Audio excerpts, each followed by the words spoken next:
ભાઈ પટેલ છે। હું 5મા ધોરણમાં ભણું છું। વાર્તાનું નામ છે લાલજી છોકરો।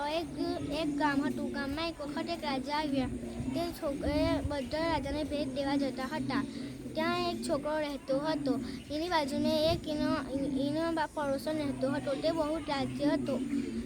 તે એક વખત એ સોચ્યું કે હું રાજાને હું ભેટ દઈશ। તે રાજાને ભેટ દેવા ગયો। એ ભેટમાં એક કૂકડો આપ્યો।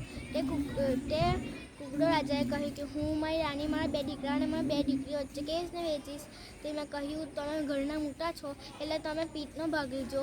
છોકરીએ તો પરણી જશે તેમને પીછા લીજો અને છોકરાને 2 પગ દીજો ને રાણી બધું ઘરનું કામ કરે છે તેમને પીઠ દીજો। તે જોઈને રાજા ખુશ થઈ ગયા અને એને એક સોનાની ઈંટ આપી। પછી એ જતો રહ્યો। પછી એના બાજુના પડોશીને જોયું કે એની પાસે સોનાની ઈંટ છે તો એને લાલચમાં આવીને કહ્યું કે આ તે ક્યાંથી લાવ્યો તું?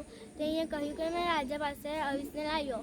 પછી એ રાજા પાસે 5 કૂકડા લઈને ગયો અને પછી રાજાએ કહ્યું હું મારી રાણી, મારી 2 દીકરી અને મારા 2 દીકરા વચ્ચે હું કેવી રીતને વેચીશ।